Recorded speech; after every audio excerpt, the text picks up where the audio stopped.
అగ్రిటెక్చర్ కోసం, ఒక ఆర్కిటెక్చర్ కోసం అసలు చాలా డీప్గా, చాలా క్లియర్గా ఎక్స్ప్లెయిన్ చేశారు.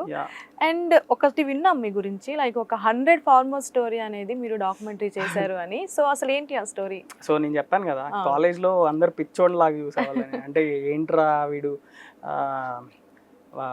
ఫ్లో అంటే వర్టికల్ ఫార్మింగ్ అంటున్నాడు. ఓకే, వాళ్ళకి కూడా కొంచెం తెలుసు వర్టికల్ ఫార్మింగ్ గురించి, కానీ అరే ఈడి ఇంత మాట్లాడుతున్నాడు, నిజంగానే అసలుకి అంత ఉందా, చేస్తాడా? ఓకే, సో చాలా నేను కూడా చాలా అంటే అవుట్ ఆఫ్ బాక్స్ మాట్లాడుతుండే అప్పట్లో. ఓకే, సో ఇట్లా యాంటీ గ్రావిటీ లేకపోతే సాయిల్ లెస్ అంటున్నాను.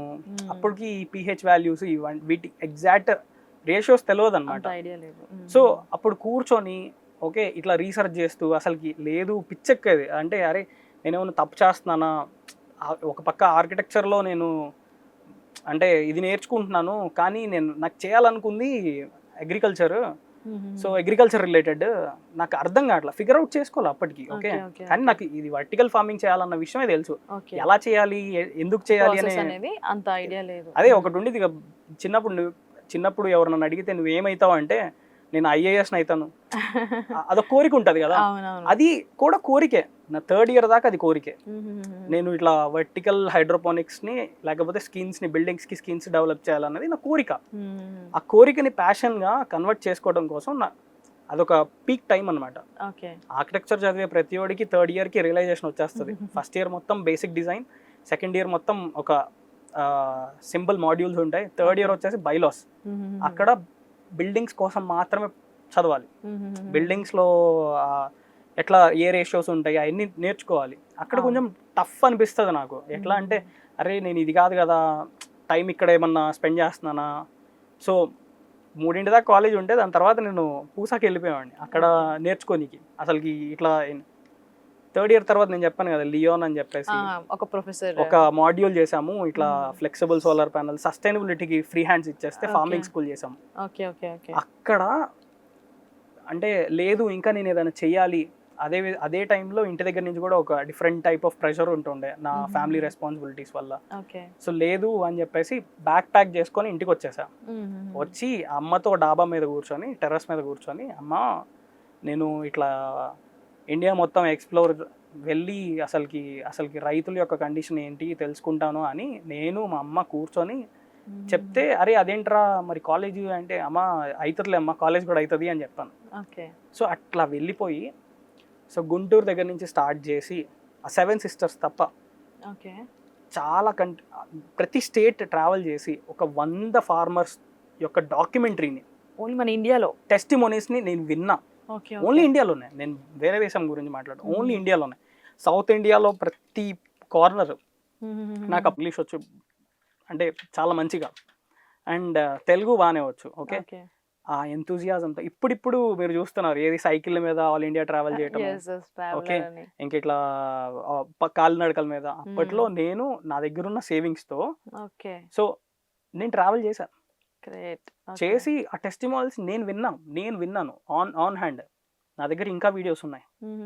నేను ట్రావెల్ చేసిన లైఫ్ స్టైల్ గానీ అప్పటి నుంచే వ్లాగింగ్ స్టార్ట్ చేశాను నేను. అసలు వ్లాగింగ్ అనే పిచ్చి అక్కడి నుంచి వచ్చింది నాకు. మీకు ఒక ఛానల్ కూడా ఉంది, నాకు ఇండియన్ ఫార్మర్ సన్ వ్లాగ్స్ అని ఒక ఛానల్ ఉంది, ఇండియన్ ఫార్మర్ సన్ అనే ఛానల్ కూడా ఉంది. ఈ వ్లాగ్స్ కోసం మనం తర్వాత మాట్లాడదాం. సో దట్ ఈస్ హౌ నేను అక్కడి నుంచి స్టార్ట్ అయ్యి ఆ టెస్టిమోనియల్స్. ఇప్పుడు నేను మాట్లాడుతున్నాము. సో నా ముందు ఒక రైతు ఉన్నాడు, ఆయన యాక్చువల్ రైతు, నేనేం రైతుని కాదు, నేను ఒక ఆర్కిటెక్చర్ స్టూడెంట్ని, ఒక డిజైన్ స్టూడెంట్ని. ఓకే, అప్పటికి నేను ఆర్కిటెక్ట్ని కూడా కాదు. సో నాకు అన్నీ అర్థమవుతాయి. అంటే అదొక స్టేజ్ ఉండేది కదా, ఒక 22 years స్టేజ్లో మీకు అన్నీ చాలా షార్ప్గా, ఏదన్నా దేశభక్తి గురించి చెప్తే you will be super strong. నేను చిన్నప్పటి నుంచి రైతు కుటుంబం నుంచి వచ్చాను కాబట్టి అదొక డిఫరెంట్ ఎంతూజియాజం ఉండేది. సో అట్లా డిఫరెంట్ స్టేట్స్ని ట్రావెల్ చేసి మనుషుల్ని అర్థం చేసుకున్నాను, అసలుకి ఎట్లాంటి రైతులు ఉంటారో అర్థం చేసుకున్నాను. సీరియస్లీ అంటే చాలా రీసెర్చ్ చేసామండి. యూట్యూబ్ చాలా ఆ టైంలో చాలా అందరికీ హ్యాండ్స్ ఆన్ అనమాట యూట్యూబ్. కూర్చొని ఓకే అసలుకి ఏంటి ప్రాబ్లం, నిజంగానే అసలుకి మట్టి అందరూ మట్టి మీద ఎందుకు డిపెండ్ అయ్యారు. దట్ ఈస్ వేర్ నాకు అసలుకి నేను నా హోల్ లైఫ్కి దొరికిన అక్కి మట్టి. నేను ఓపెన్ చేసి చూస్తే it's not something new.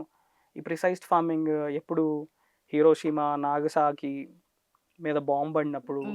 So ఇవన్నీ స్టోరీస్ వింటా ఉన్నాను కానీ ఎప్పుడు రీసెర్చ్ చేసి చూడలే. చేయలేదు. రీసెర్చ్ చేసినప్పుడు ఎందుకు ఇజ్రాయెల్ ఇప్పటికి కూడా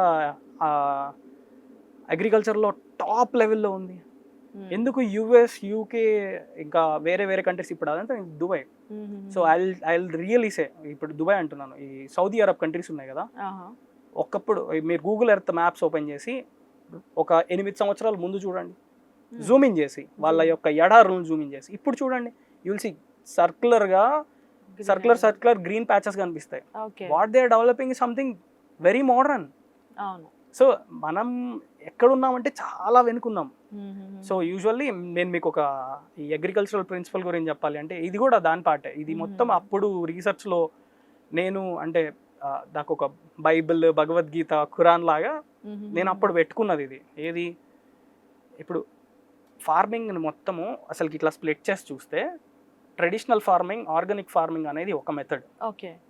స్మార్ట్ ఫార్మింగ్ అనేది 21st సెంచరీ ఇప్పుడు చేయాల్సిన మెథడ్. స్మార్ట్ ఫార్మింగ్ టెక్ని యూజ్ చేసుకొని. ఫ్యూచర్ ఫార్మింగ్ అనేది రాబోయే తరంలో లేకపోతే ఒక ఫ్యూచర్ విజన్తో ఉండి చేసే ఫార్మింగ్ ఫ్యూచర్ ఫార్మింగ్ అంటారు, ఇంతే. సో ఇప్పుడు కూడా మనం ఇంకా ఫర్ షూర్ మన పాత పద్ధతులే, ఓల్డ్ ఈజ్ గోల్డ్ అని నేను కూడా ఇప్పటికి కూడా బిలీవ్ అవుతాను. నిజంగానే భూమి మా తాత పండించేటప్పుడు ఏదైతే ఎరువులు, జొన్నలు, సజ్జలు పండించగలిగే కెపాసిటీ ఈ రోజు ఉన్న భూమికి ఉంటే నేను నిజంగానే ఆర్గానిక్ పద్ధతిని నమ్మేవాడిని. ఓకే. సో అట్లీస్ట్ ఇప్పుడు లేదు, ఇప్పుడు మనం ఏదన్నా తిరిగి బాగు చేసుకోగలమంటే ఈ స్మార్ట్ ఫార్మింగ్ పద్ధతులు. ఓకే. ఇప్పుడు వాటర్ తక్కువ మన దగ్గర, చాలా చోట్ల వాటర్ తక్కువ.